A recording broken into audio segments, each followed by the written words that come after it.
Excited, but also a bit nervous, I guess. Really wondering how it will turn out. But overall, I think it's going to be a very intense experience, but also a rewarding one in the end. If you believe what you see on social media, you would think that women hate being approached. I don't enjoy men coming up to me. Are you more flattered or annoyed when a man approaches you? Annoyed. Annoyed. This is a major fear amongst all men. Approaching a stranger, giving a compliment, and getting brutally rejected.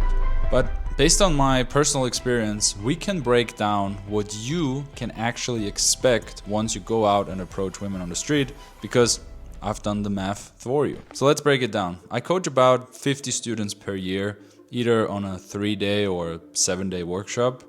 And each guy approaches between 50 and 100 women during this time.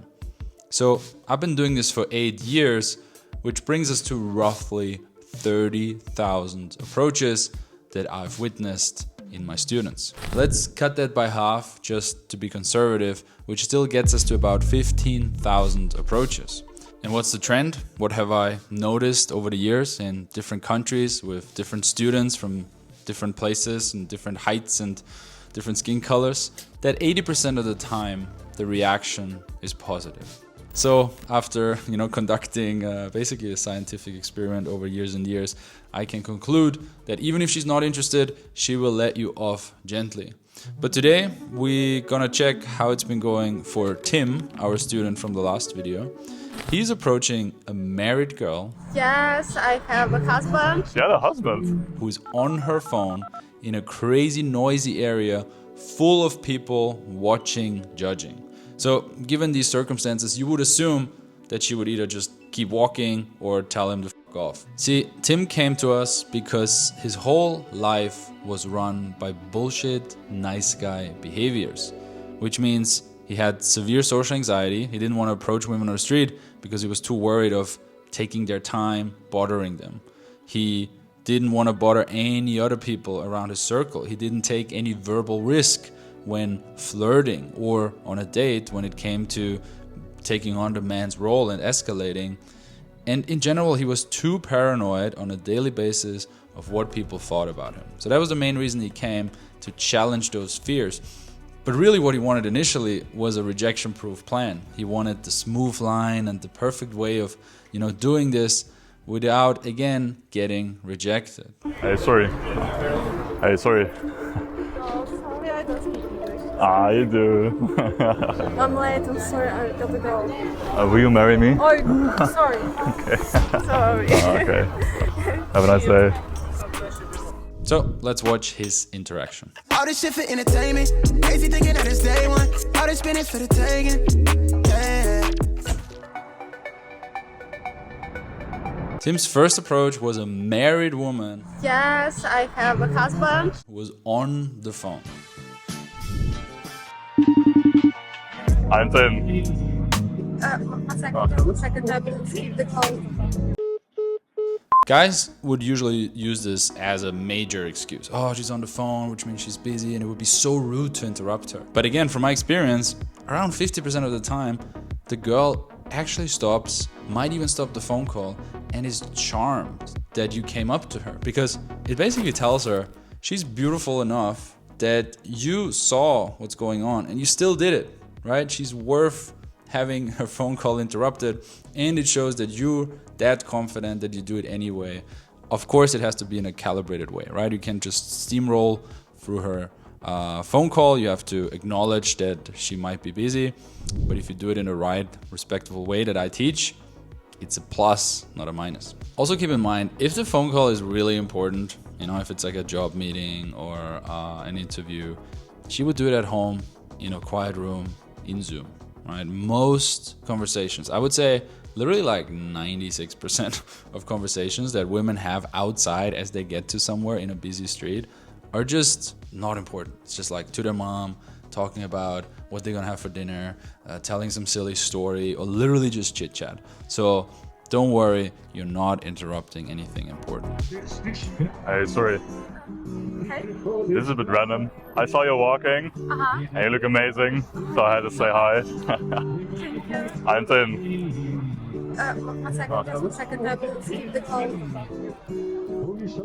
Yeah. I'm Tim, I was saying. One more time. I cannot hear you actually.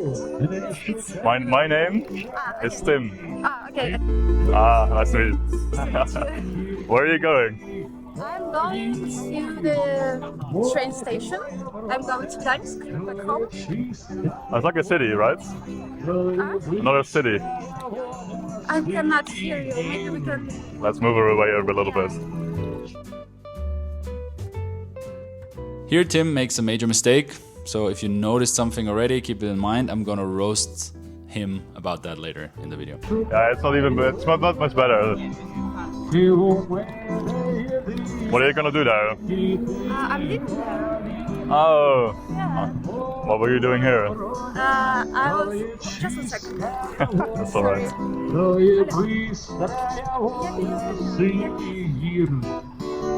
This is crazy. She's getting another phone call and she's telling that person, she's picking up, but she's telling that person to call back.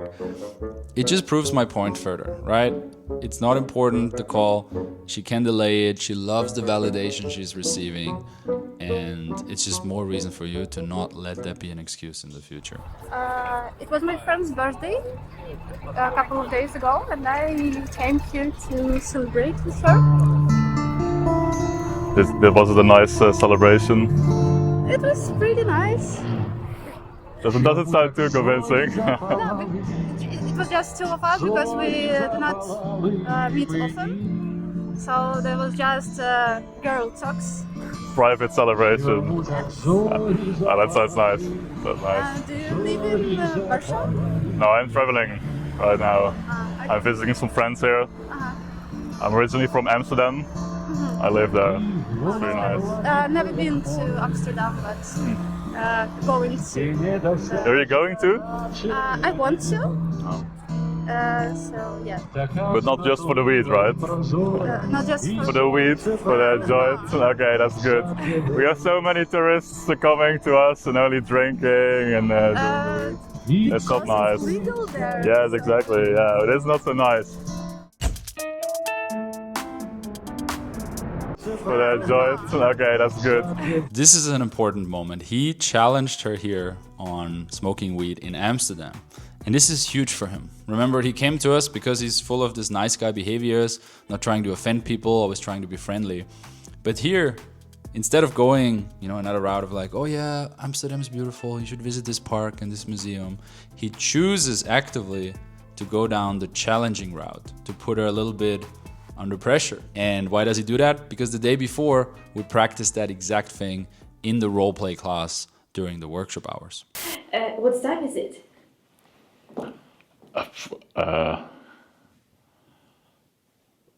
What do you like to eat? So as you can see here, in the first take of the class, he's releasing tension, he's moving around, he's smiling, he's not comfortable with his masculinity. So I gave him the feedback, hold a strong frame, pause, stay grounded. Don't try to keep the conversation going. You're not a clown.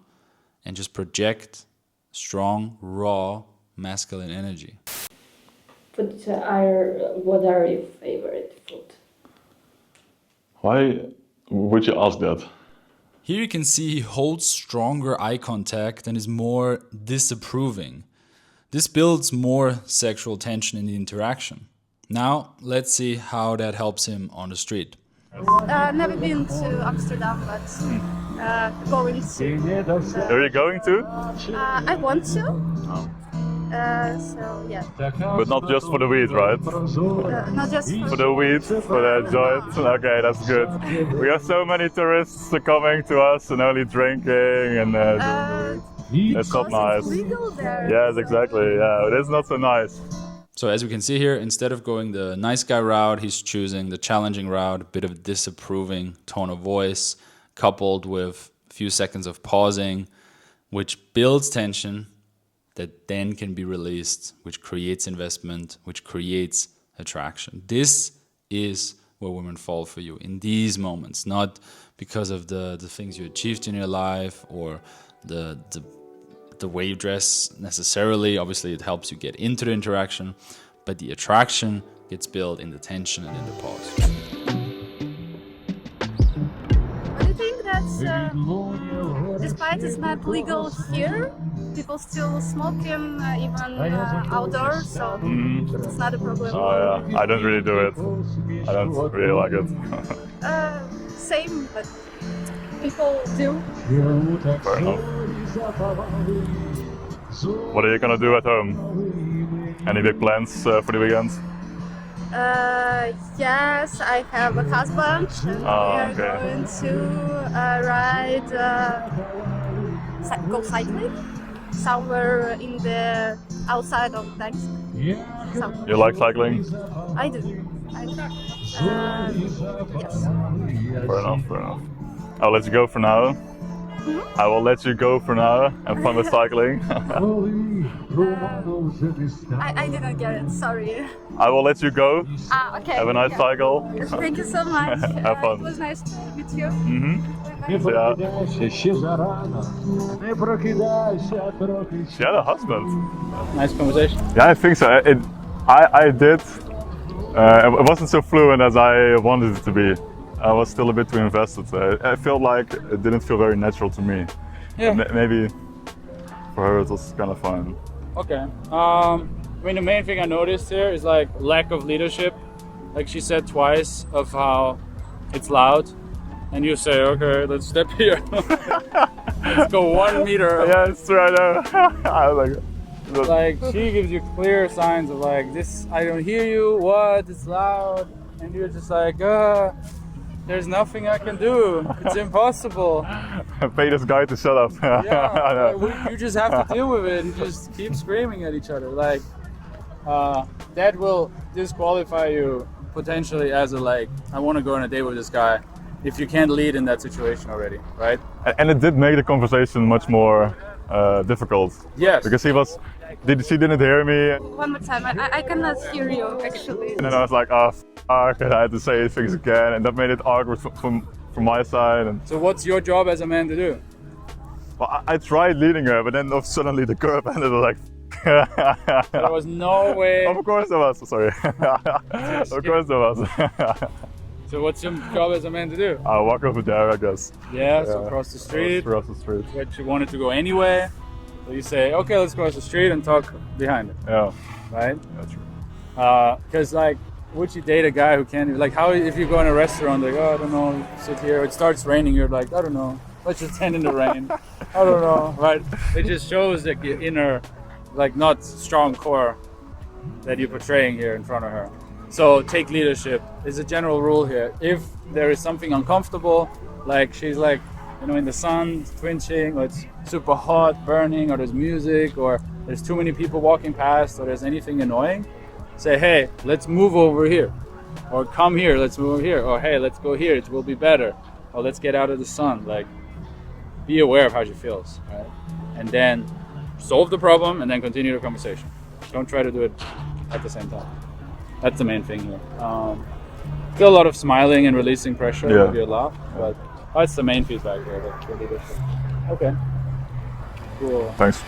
So as you can see, the deep learning lesson today is women love being approached, even if they're on the phone, even if they're married, even if it's loud, even if it's in a busy area, even if they risk looking stupid because other people are around. It doesn't fucking matter. And I've been proving that over years, over and over again for myself, because I'm still actively approaching. I've done thousands of approaches, but more importantly, with different students around the world. Which brings us to the important question of this video. What other limiting beliefs do you hold? What do you think is true that if you would actually test it in reality, if you would go out right now and repeat the same action dozens of times, would show up to be false, would show up to only live in your head?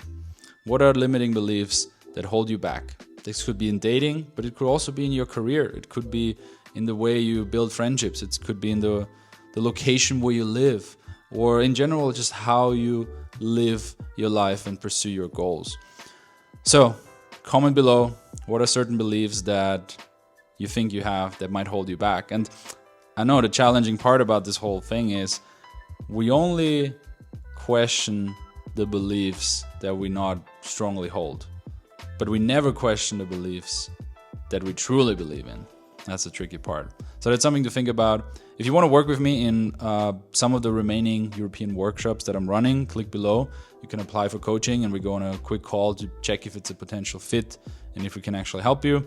And if you missed the first episode of Tim, you can watch it here. Other than that, thanks for watching and I'll see you in the next video. Peace out.